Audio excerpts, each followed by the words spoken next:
Good morning, good afternoon, good evening, depending on your time zone, and welcome to this opus of In Conversation with WTO, Director General Candidates, brought to you by the Global Business Coalition.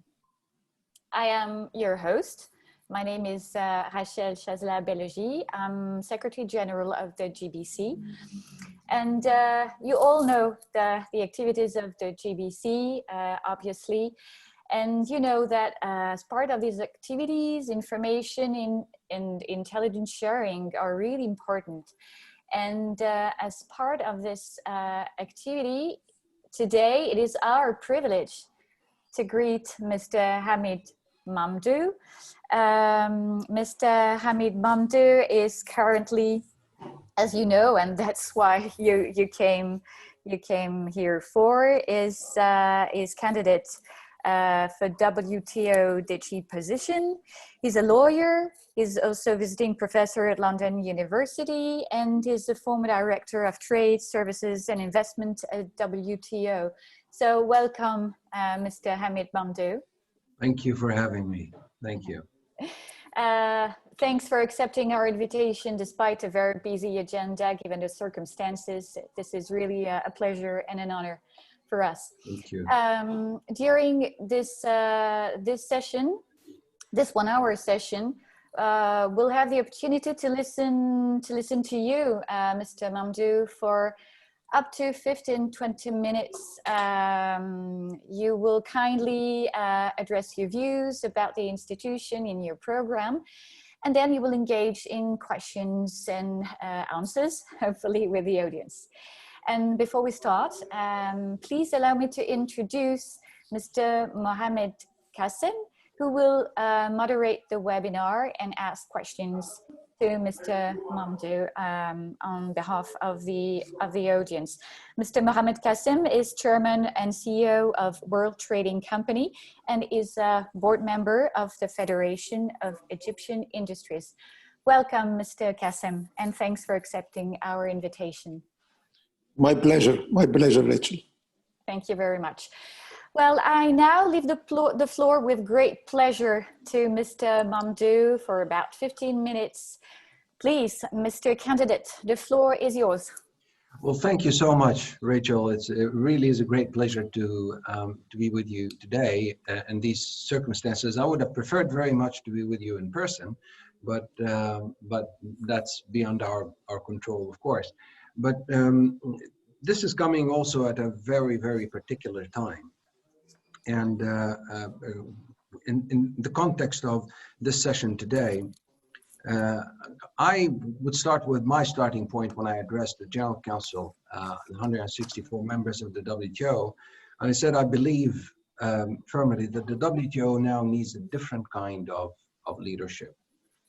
And this is not a statement about previous directors general. This is rather a statement about the current unprecedented existential crisis that the WTO is going through. For the past 25 years, we've had directors general with political background, ex-ministers, in one case, ex-prime minister. And the WTO was in a very, very different place. The organization was cruising at a regular altitude, and things were going more or less well. But of course, the performance of the organization has gone down for reasons which I will touch upon in a minute. But the current situation now is one that requires a different kind of director general who would be more of a treaty engineer rather than a political cheerleader for the organization. Now, let's start with the situation and what it is. When we say the WTO is in a crisis, I think we need to look at the organization in terms of its overall structure and purpose. And there is a lot of talk about sort of anecdotal or piecemeal efforts, whether it's about the breakdown in the appellate body, or whether it's the negotiating function, or whether it's about notifications or special and differential treatment, or specific items of interest to members, be it cotton for African countries, or be it the agriculture negotiations for developing countries in general. There are so many things that are looked at with specific angles and specific interests. But I think we need to take a broader look, because we need political vision as well. When I say we need a different kind of leadership, I also mean that we need political leadership. But political leadership for the WTO, in my view, has a different kind of perspective. Now, looking at the WTO over the past 25 years, the question will be, what have we learned? And what have we learned from observing the organization is that the organization suffered from a chronic imbalance in its functions. It's three vital functions. The WTO system is designed like a tripod that stands on three legs. The three vital functions of the organization: dispute settlement, negotiations, and the transparency/deliberative function. Now, the system was designed with a balance of weight distribution across the three legs. What we've seen over the past 25 years is that two of those functions have broken down: the negotiating function and the deliberative function. The negotiating function actually has performed miserably over the past 25 years, because the only outcomes we've had since we established the WTO was the trade facilitation agreement and the ITA. Even the decision on export subsidies is a political statement. It's not sort of a legally binding negotiated outcome as such. So over 25 years, that's pretty bad record. But also the deliberative function has subsided completely, because normally when you're in negotiating mode, discussions and deliberations and notifications of what governments are doing and the communication between them sort of subsides, because it's always perceived as compromising negotiating positions. So what we ended up with over the past 25 years is these two functions subsiding, while the dispute settlement function gained strength due to the automaticity in procedures. But that imbalance obviously was not sustainable. That's why it broke down as well. So the reason why I'm saying all this, or this might be too much detail, but we need to understand that we cannot approach reform of the WTO in a piecemeal way. We have to look at how the system was designed to function, and make sure that when we talk about reform, we're talking really about the reality of the system and how it functions, as opposed to the political statements that we have been hearing. And I think particularly at this time, Rachel and Mohammed, at this time, we have to stop hovering at the altitude of political statements. We have to come down to the ground, to the realities of the substantive features of the system, how it was designed, and what are the root causes for its malfunction so far. So why do we need to approach it like this? Because the system is just about to collapse. We're about to lose it. And the system actually now is facing a stress test that it has never faced before. This is different from any other time. And when I mean stress test, I mean that in some capitals, we're starting to hear now that some of the very fundamentals of the system are being questioned, including the concept of most favored nation itself. Okay, what is left to say here about the challenge is also we need to understand the nature of the reform process. Reforming the WTO is very different from reforming any other international organization or reforming a ministry. This is not about restructuring departments or reallocating resources or reorganizing country programs on the field or negotiating loans for governments. It's not about any of that. This is about the treaty.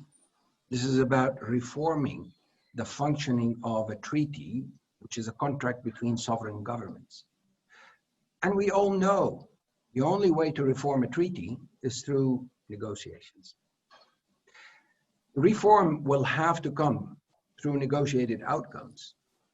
It's not going to come from any executive decision that the Director General would take. Now that brings me to my next point, which is the nature of the job of the Director General.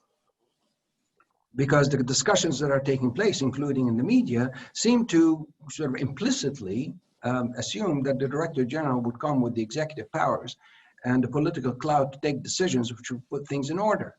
This cannot be further from the truth. But this is not to say that the Director General would not have a critical role to play. But the role of the Director General is not the role of an executive. It is the role of an honest broker. And the honest broker stands on two legs. One leg is the authoritative knowledge of what he or she is brokering, because it's the authoritative knowledge and the experience, both, which would allow that honest broker to use the tools of knowledge and expertise to develop creative solutions to problems. And again, I repeat, the problems are political, but their solutions are substantive and technical. And unless we make that link, we're just going to go around in vicious circles. So the first leg for the honest broker is that authoritative knowledge and experience of how to diagnose problems, how to design solutions, how to help with negotiating modalities, and how to imagine a negotiated outcome and how it would look like, so that the honest broker can advise the membership about how to solve their problems. The second leg is the trust and confidence that the membership would place in the person of that honest broker. And this is terribly important, because you're not going to listen to someone who would advise you about how to solve your problems unless there's a certain degree of trust. And particularly if it is about promoting like-mindedness and convergence among the membership, trust and confidence becomes terribly important. And I'm not going to talk about my credentials with respect to the first leg of confidence and, of expertise and knowledge.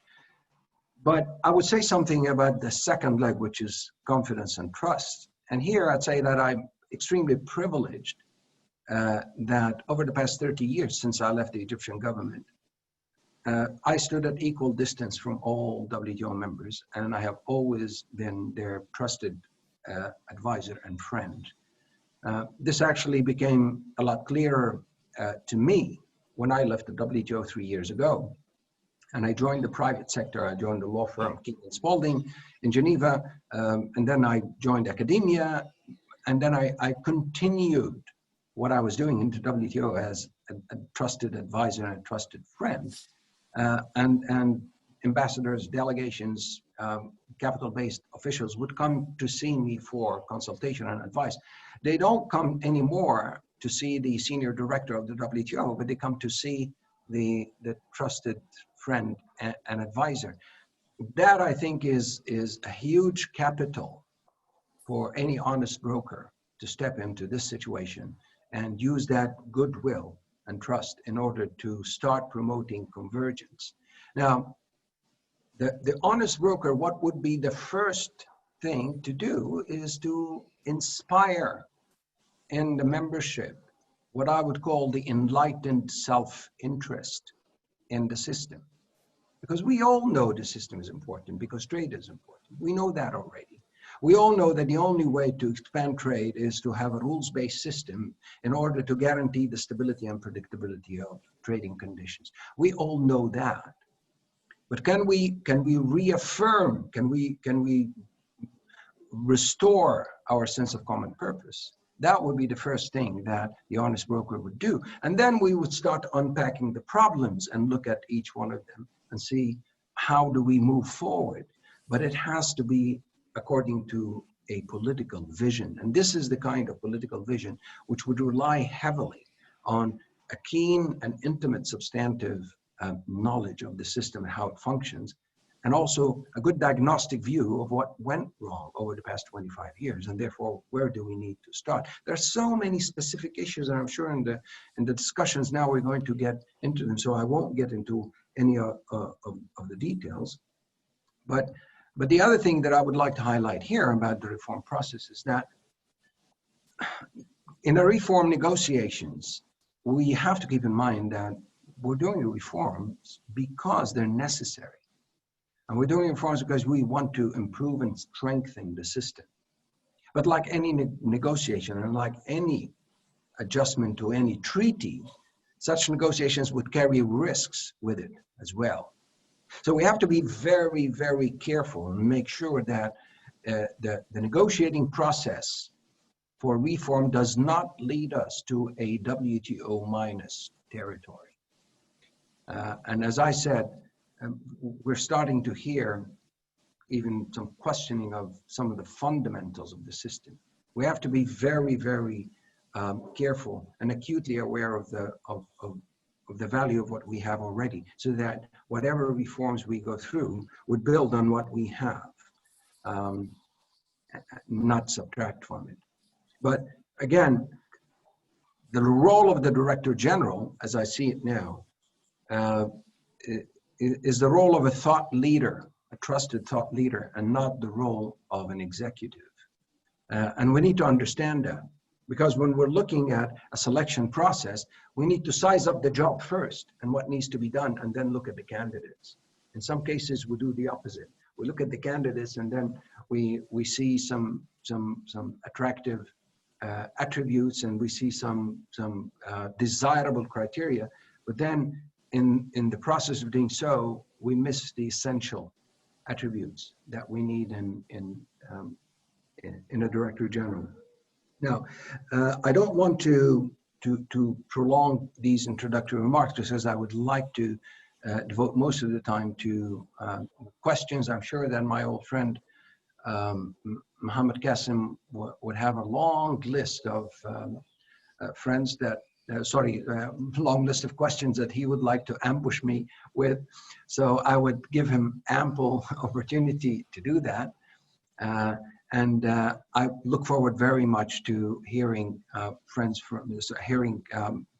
from participants as well. And let me stop here, and back to you, Rachel. Thank you very much, Mr. Mamdouh. And I now leave the floor to Mr. Qasim for the first series of questions. Well,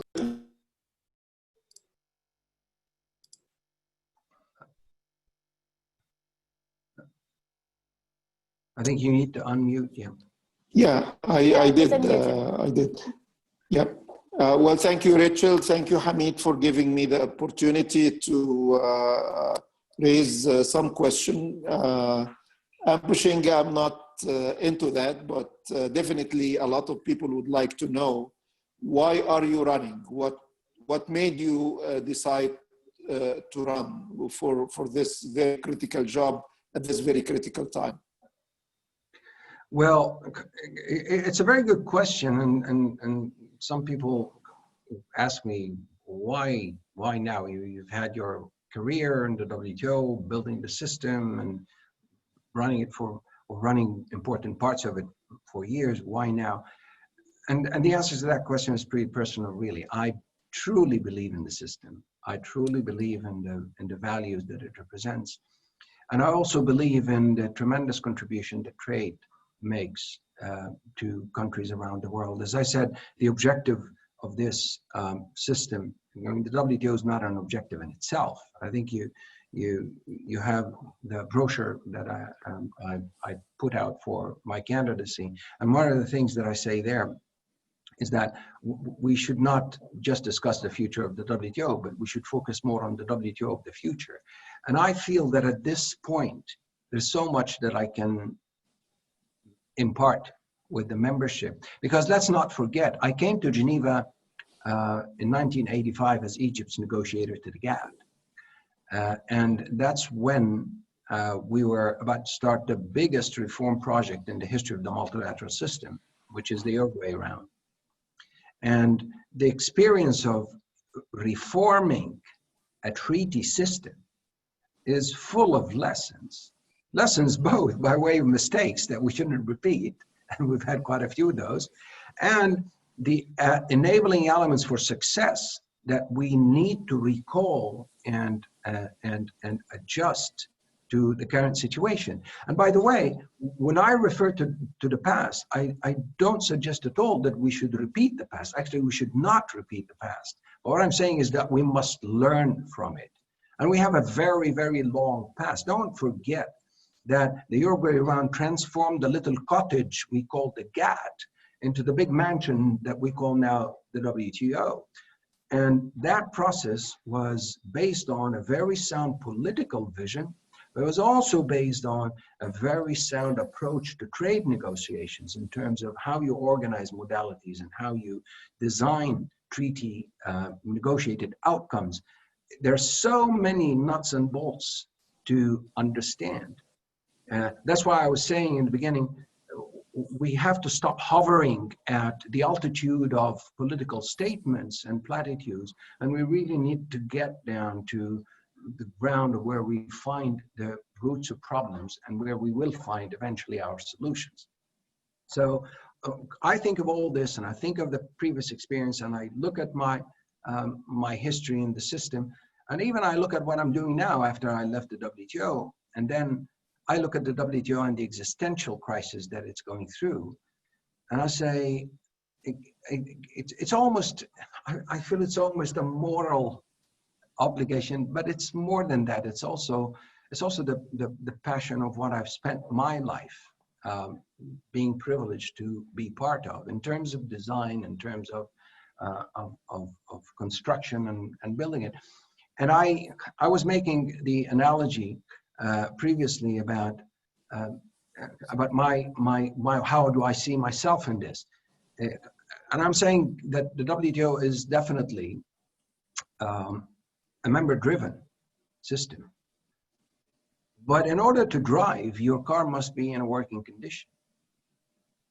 Now, if your car has broken down, who do you want with you as help, as guide?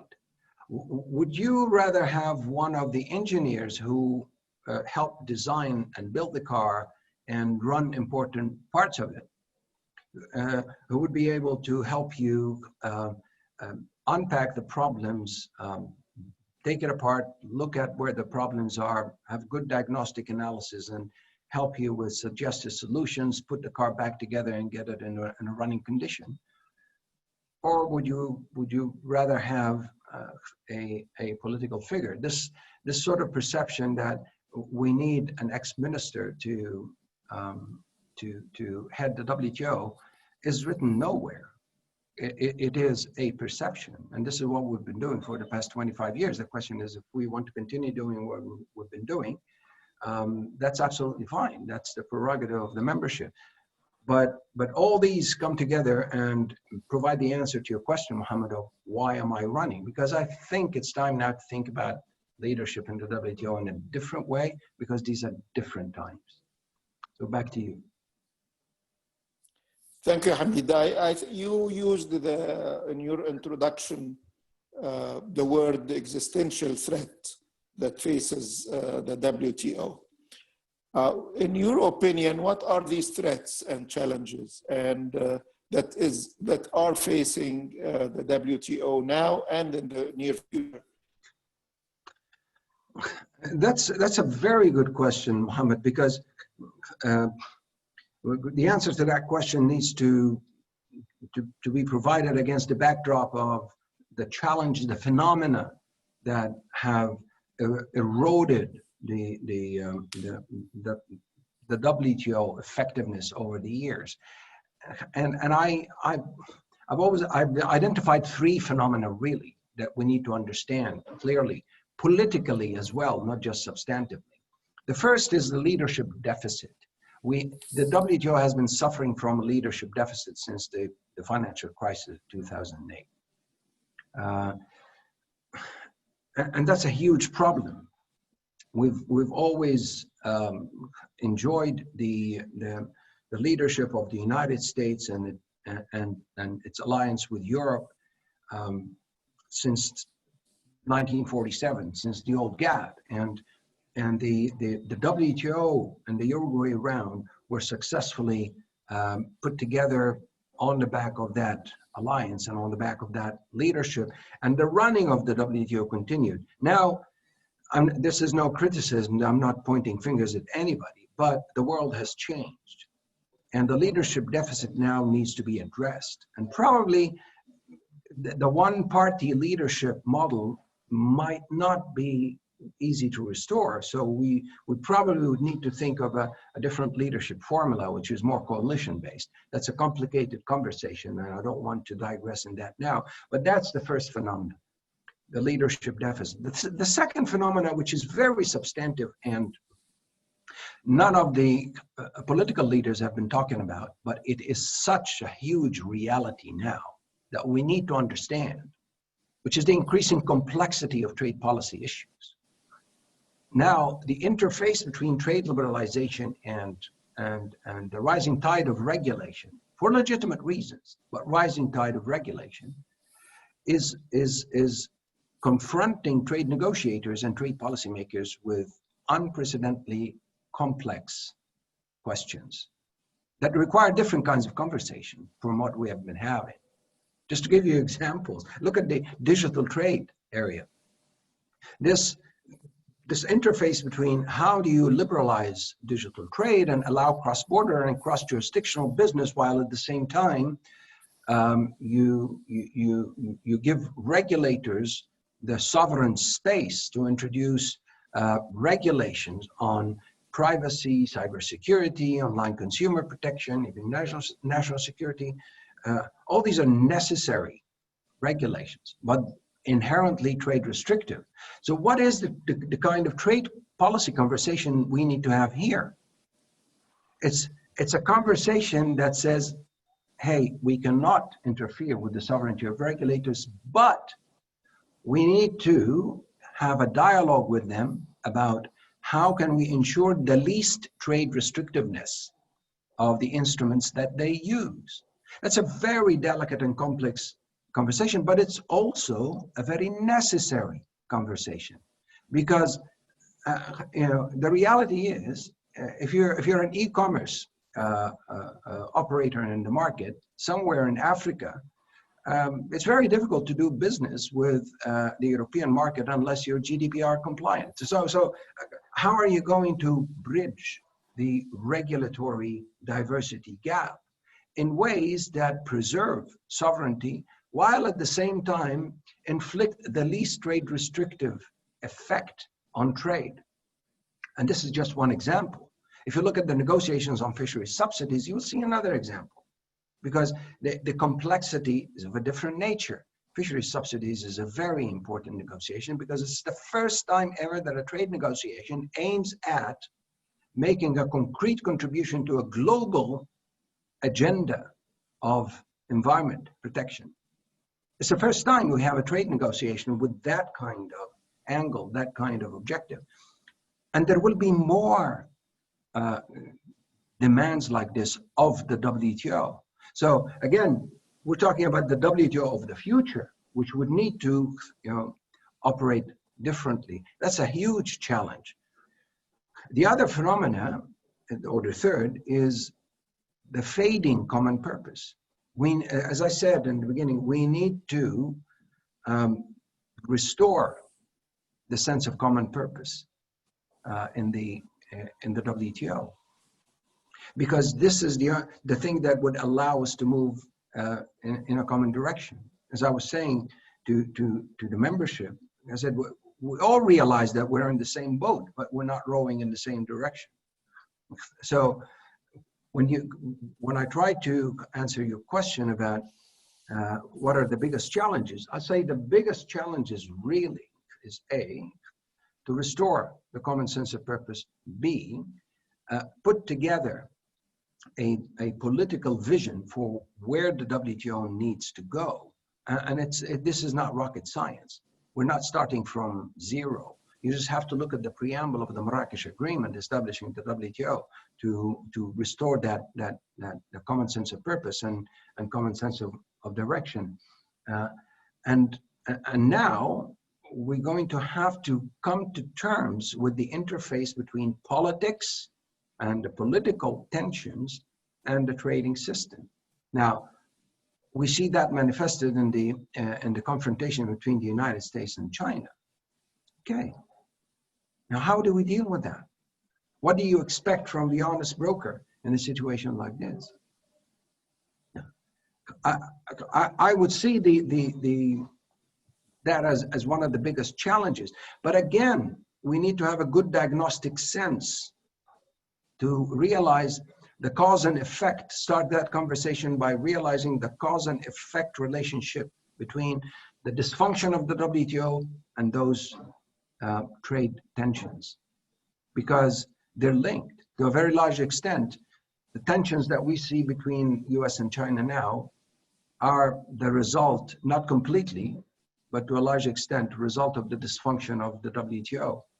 And then it becomes a vicious circle. The trade tensions feed into further weakening of the WTO. So we need to break that vicious circle. That would be one of the political vision aspects that I would speak to political leaders about. And then the next step is to try and separate or distinguish between the trade agenda and broader geopolitical challenges. I know that in the real world it's very difficult, and I'm not saying a complete severing of the two, that's not realistic. But I'm saying just distinguish the trade agenda, because this is probably where we might have some win-win outcomes, even between rivals. It's a different world today. This is not like the old Cold War world. So there are the political realities, but we need to also have the vision for the trading system in a way that is consistent, but in a way also that moves our trade agenda forward. Why? Because it's necessary for everybody. Now, these are tremendous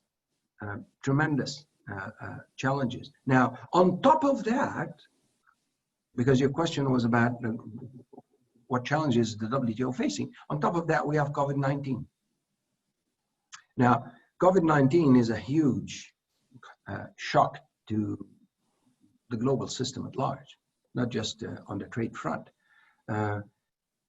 And obviously for the WTO, it's difficult because before COVID-19, the WTO had, what doctors would call pre-existing conditions.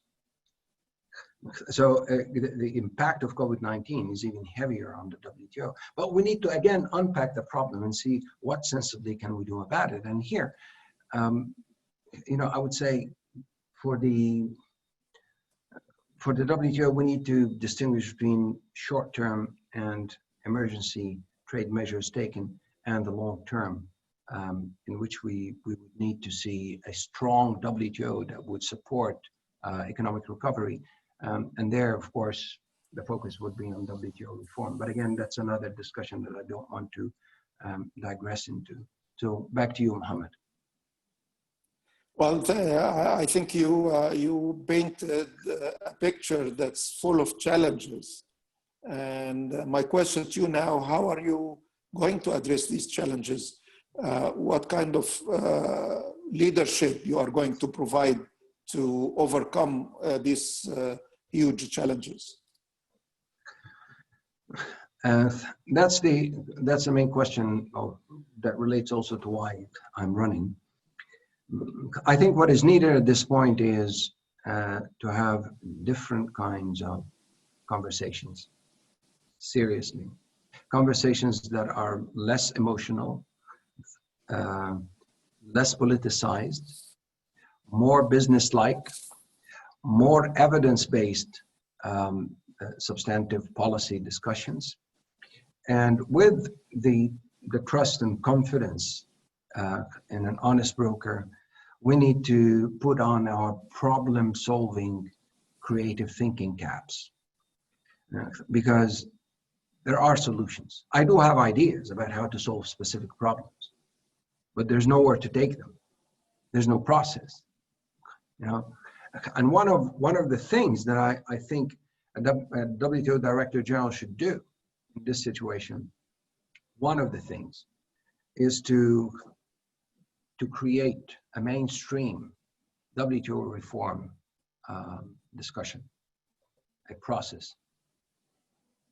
And I have ideas about MC12 and what needs to be done there, but we need a mainstream discussion, and we need a discussion about WTO reform that would have the right political vision, that would be coherent and holistic, and looks at the three pillars of the system and how it functions. And also, this is a job for the honest broker. When I say what kind of discussions, you will see in the brochure as well, and sorry to refer to the brochure again, but you will see in the brochure there's something there, a thought that actually I personally believe in and I lived by, which is that happy and successful relationships do not depend on how much we agree on, but they depend more on how we deal with our differences. I lived by that principle in my relationships at all levels. Personal, friends, professional, family, and I believe it applies also between countries. And the way we deal with our differences in the WTO would require certain principles. In my view, first, mutual respect.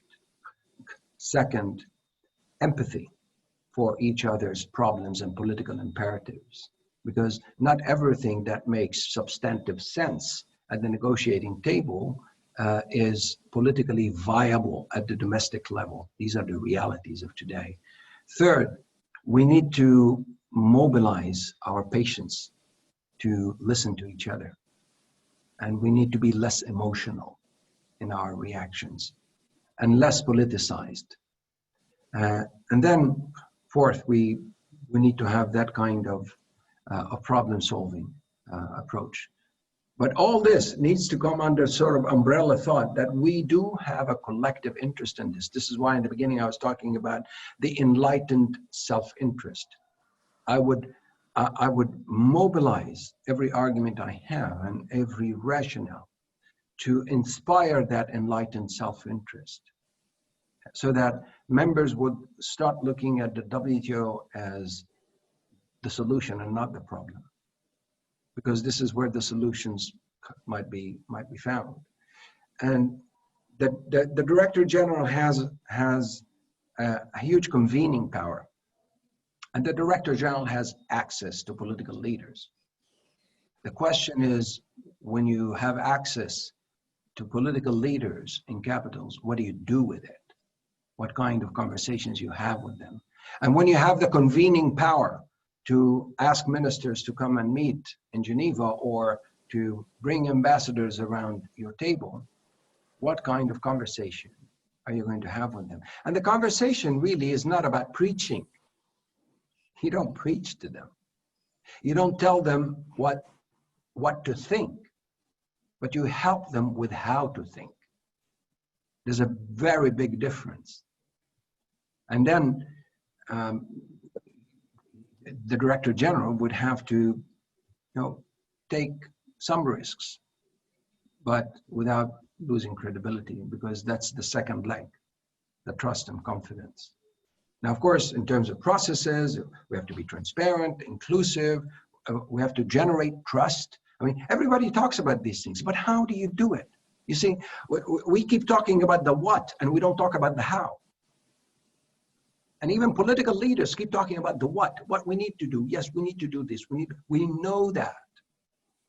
But the real challenge is the how. How are you going to generate trust? Now, it's by transparency, it's by sincerity, it's by empathy, it's by how do we deal with our differences. This is why I consider this to be a super important aspect of the mindset of the honest broker. I'm not sure. I mean, I don't want to prolong my answers because I'm sure you just have a. We have too many questions. They still, and the floor is keep writing questions. So, as an honest broker, one of the questions asking you, as an honest broker, how would you drive consensus between divergent WTO members' interests? That would be the name of the game. I would have to reinforce the trust with members, individually and collectively. And in reinforcing the trust, I would make sure that my communication with capitals is intimately intertwined with my communication with ambassadors here in Geneva. You know, in some situations in the past, I'm not referring to any particular situation or any particular previous dealer, sometimes there's the inclination to reach out to capitals directly. Oh, it's a political problem. The solution is not in Geneva. I believe that, yes, the political decision will be in the capital, but sorting out the substantive makings of the underpinnings of that political decision would need to start here in Geneva, and would need to start with the permanent representatives. And, you know, as I always said, trade negotiations is a tremendous social experience. It's about what kind of rapport you're going to have, because you need the members, starting with their ambassadors here and with their negotiators, to trust you and have confidence, trust you in your intentions. You don't come with the baggage of any national or regional agenda, but at the same time, they trust your judgment. It's not just about the intentions, but the judgment. And to trust your judgment, that would be the function of your experience. Now, this is terribly important to move forward. Now, if what we're dealing with, and the reality is that we're dealing with conflicting national interests, you have to start looking for common ground, and the only way to do that is to follow the kind of methodology that I described in terms of how to communicate and how to deal with our differences by building trust, by having the right processes. And you know, the role of the Director General, the honest broker, in terms of being a thought leader, not an executive leader, sometimes is not just by giving the right answers or making the right suggestions. Sometimes it's critically by asking the right question at the right time. And let the answer come from the protagonists themselves or the antagonists. But it's this mediating role that is critical for the organization now. And that brings me back to what I said regarding your first question about why am I running? Because I see that maybe I can help. Good. Another question from the floor, this time related to business, not to capitals. How would you work to make the WTO activities relevant for the business community?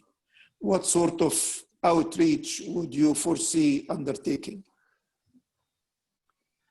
That's an excellent question, because this is a critical part of my mindset as well, is a relationship with business.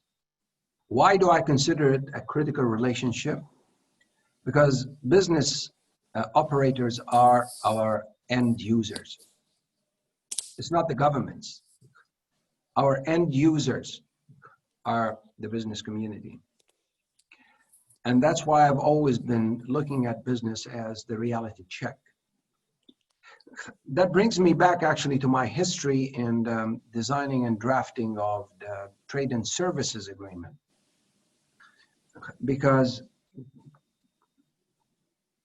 it was all about learning from the business community how services business is done, how banking business is done, telecommunications, transport, logistics, express delivery, telecommunications, computer services, distribution, wholesale, resale, professional services, lawyers, engineers, how all this sort of hangs together with all the diversities.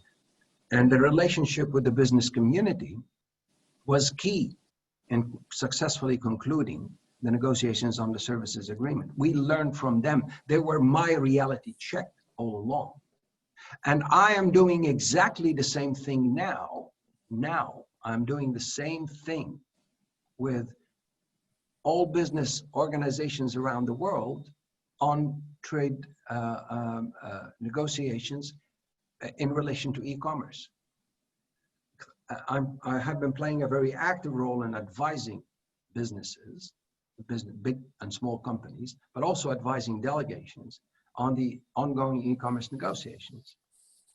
And that link between what's happening on the ground and what is being negotiated in the WTO is critical.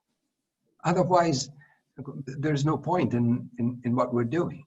I've seen that, and maybe in services it became a lot more clear than in other areas of traditional trade. But this is also linked to what I was saying earlier in answer to one of your questions, Mohammed, about the challenge of the increasing complexity of trade policy issues.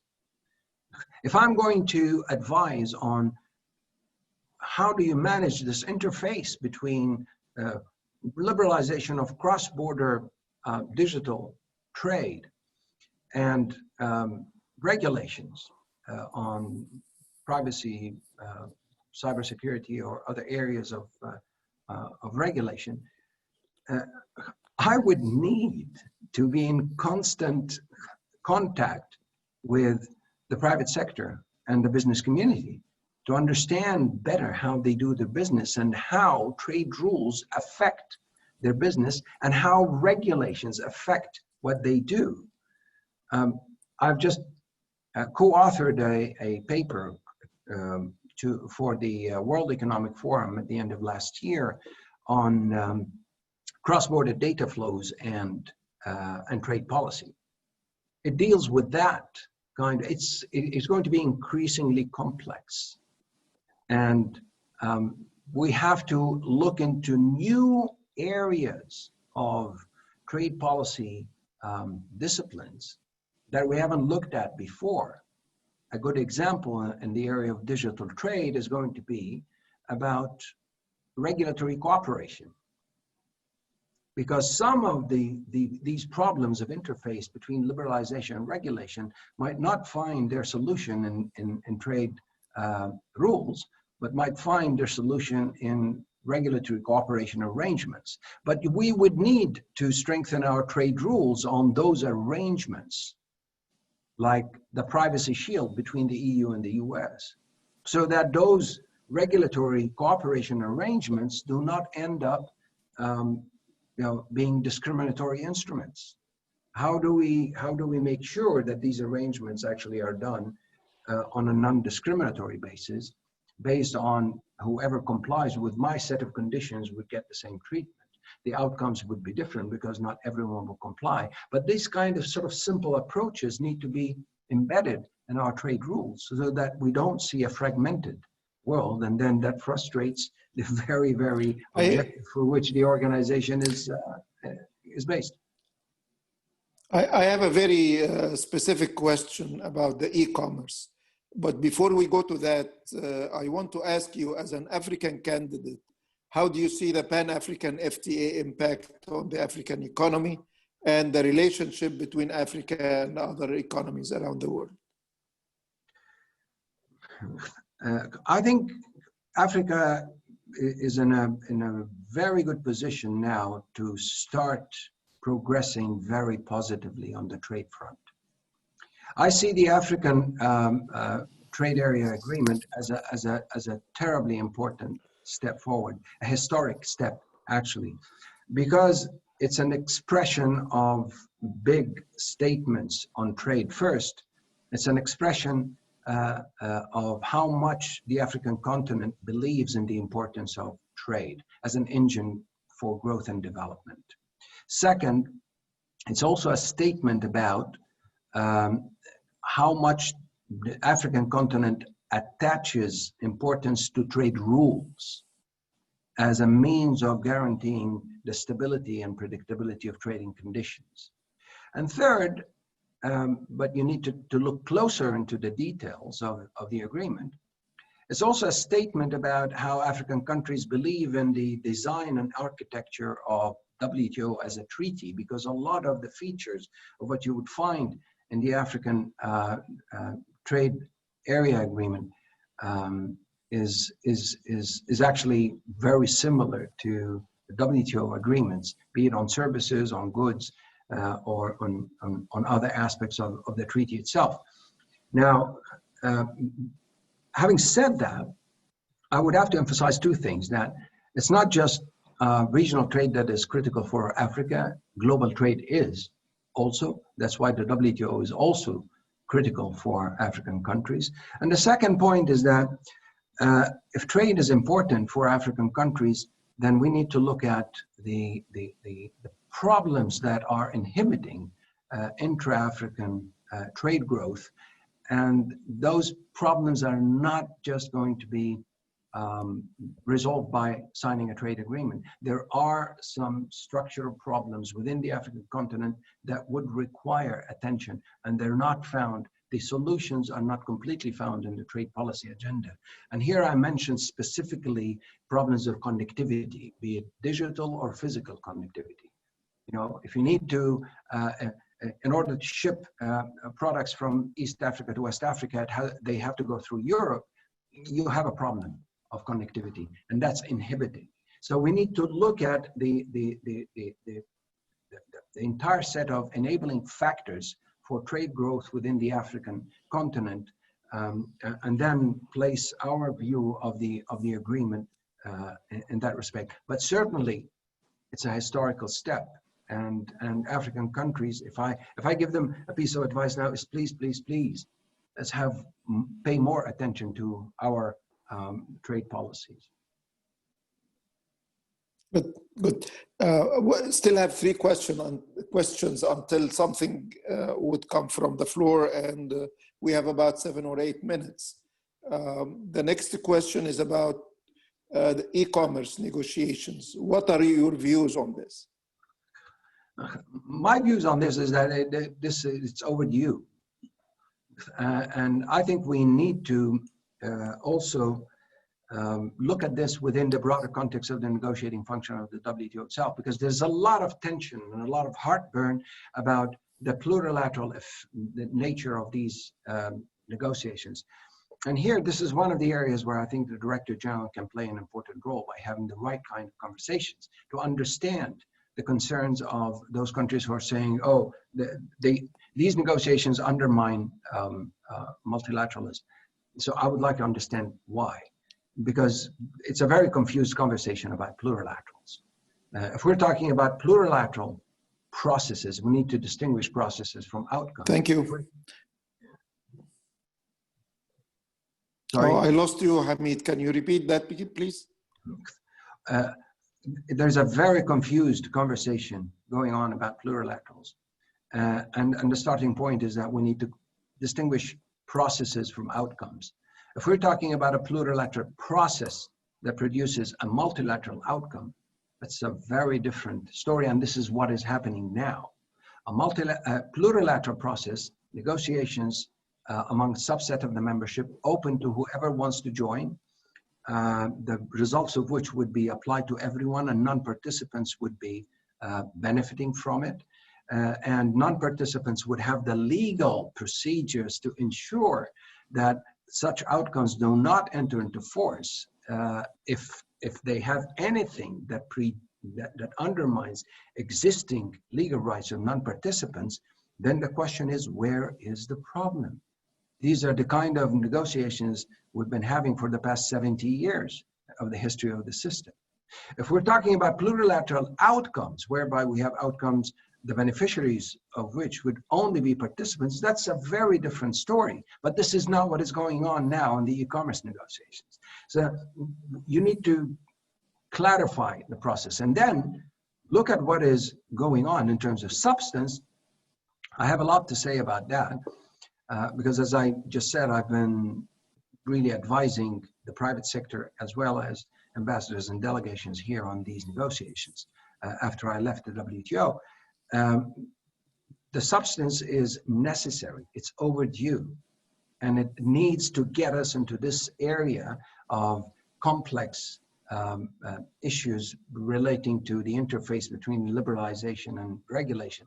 And it's about time we do that quickly, because the realities of global trade and the innovative technology-driven business models that appear every day are creating situations that are way ahead of where the system is at today. So we're behind. Back to you. Thank you. Thank you, Hamid. I have two questions. I will merge them together, and you have 4 minutes to answer them.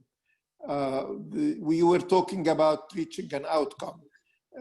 The question is referring to the voting system at the WTO and how it hinders progress. Would you change that voting system, or take it into consideration reforming that voting system?